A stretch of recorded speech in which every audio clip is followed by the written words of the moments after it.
अस्सलाम वालेकुम, मैं हूं रिजवान अशरफ। 8 जजेस जिन्होंने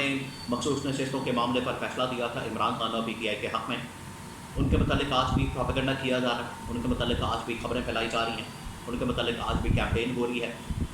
और chief justice of Pakistan justice Qazi Faez Isa को मजबूत करने की कोशिश हो रही है, उनका तासुर बिल्डअप करने की कोशिश हो रही है कि उनको किसी तरह से ताकतवर किया जाए, उनको किसी तरह से मजबूत किया जाए। और जो 8 जजेस काजी फाइज ईसा के दूसरी साइड के ऊपर खड़े हैं उनको किसी तरह से कमज़ोर किया जाए, इसके बारे में बड़ी अहम तरीन इंफॉर्मेशन और ख़बर मेरे पास मौजूद है कि अंदर खाते चल क्या रहा है सुप्रीम कोर्ट ऑफ पाकिस्तान में, ख़ास तौर पर 8 जजेस के फैसले के बाद और पिछले 48 घंटों के अंदर या काजी फाइज ईसा ने जो रजिस्ट्रार सुप्रीम कोर्ट को ख़त लिख के 8 जजेस के मतलब जो बातें की और जो सवाल उठाए वो क्या है, कहानी क्या है, उससे मकसद क्या हासिल करना चाहते हैं, उसके बारे में बड़ी अहम इंफॉर्मेशन है वो आपके साथ में शेयर करता हूँ। सेकंड ये कि काजी फाइज ईसा की एक ऑडियो लीक हुई है, ऑडियो लीक के मतलब बहुत अहम तरीन इंफॉर्मेशन मेरे पास है, वो भी आपके साथ में शेयर करता हूँ, बड़ी अहम तरीन खबर है। और तीसरा ये कि अब 8 जजेस के फैसले के बाद इम्पैक्ट क्या आएगा, कैसे इसके ऊपर अमल दरामद होगा, इस फैसले पर इलेक्शन कमीशन ऑफ पाकिस्तान क्या करेगा,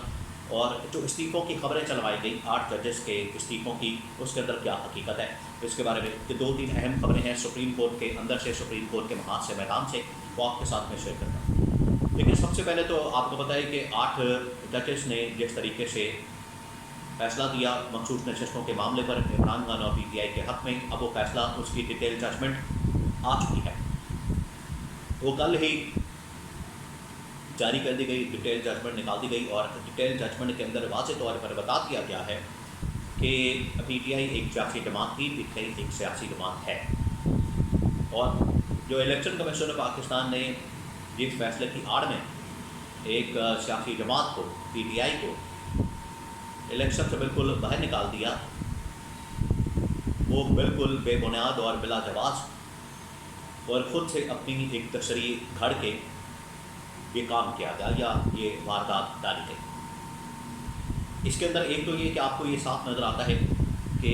जो चीफ कमिश्नर रावलपिंडी लियाकत चड्ढा ने बात की थी, उसको अगर आप सामने रखें उसकी बात को, तो यहाँ पर ये जो वारदात डाली गई है ये आपको समझ आ जाएगी। तो चीफ कमिश्नर रावलपिंडी ने कहा था, कमिश्नर रावलपिंडी ने,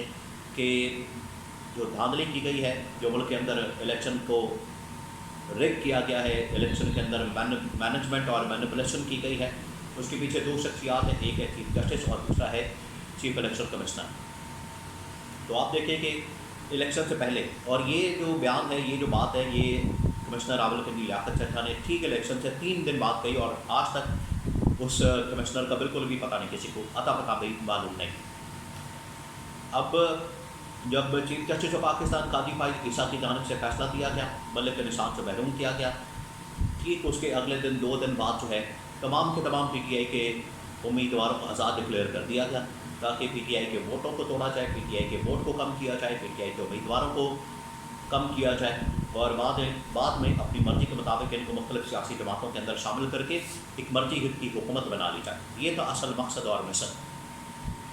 लेकिन अवाम ने जिस तरीके से PTI के उम्मीदवारों को, इवन के उनके आज़ाद भी उम्मीदवार थे, लेकिन उनको पता था कि ये PTI के हिमायत याफ्ता, इमरान खान के हिमायत याफ्ता उम्मीदवार हैं, उनको चुन चुन कर, ढूंढ कर उनको वोट दिए, जिसकी वजह से उन्होंने पूरी की पूरी साजिश को नाकाम कर दिया, पूरी की पूरी काया पलट दी अवाम। फिर उनको अंदाज़ा हुआ कि अब तो हमें मज़ीद कुछ करना पड़ेगा, फिर उन्होंने कौम 47, फिर मखसूस नशस्तें का हेर फेर, ये सब कुछ करना, ये फिर इसके ऊपर अमल दरामद किया गया।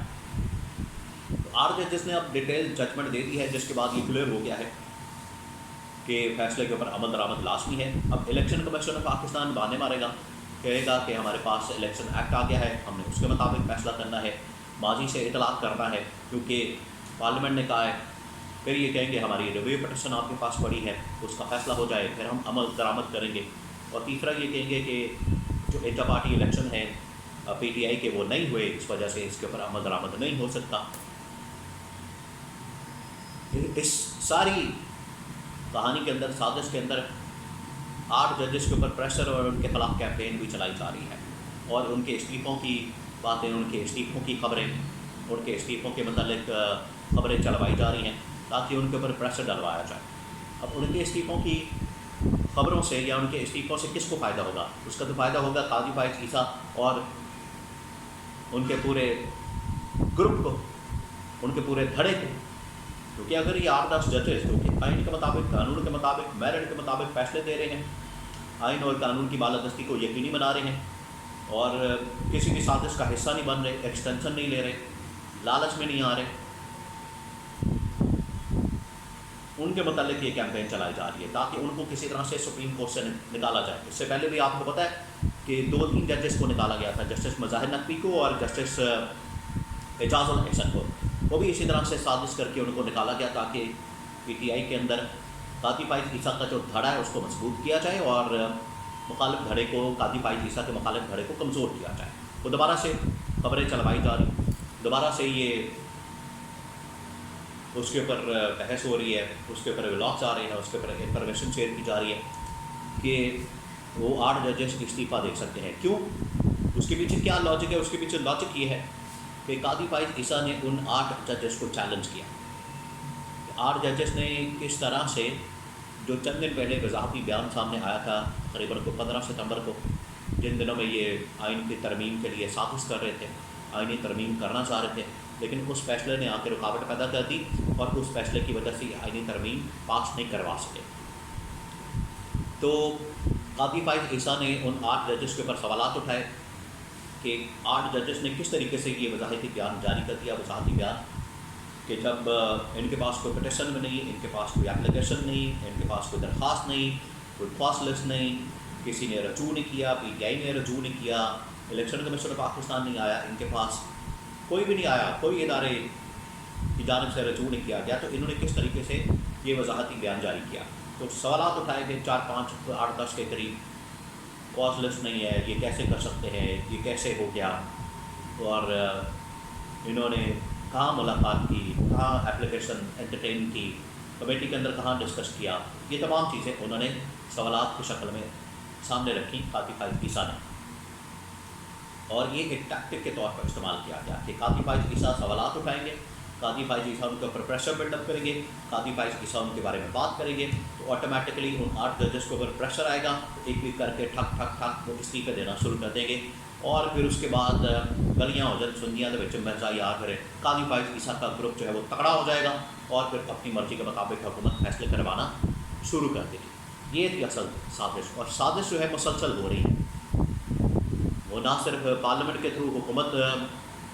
سپریم کورٹ کے اوپر حملہ کرتی ہے، سپریم کورٹ کے ججز کے اوپر حملہ کرتی ہے، آئینی ترمیم کرواتی ہیں تاکہ کسی طرح سے قاضی فائز عیسیٰ کو مضبوط کیا جائے، لیکن اب یہ ہو نہیں سکتا. قاضی فائز عیسیٰ کی آڈیو لیکس بھی آئی ہے. آڈیو لیکس کے اندر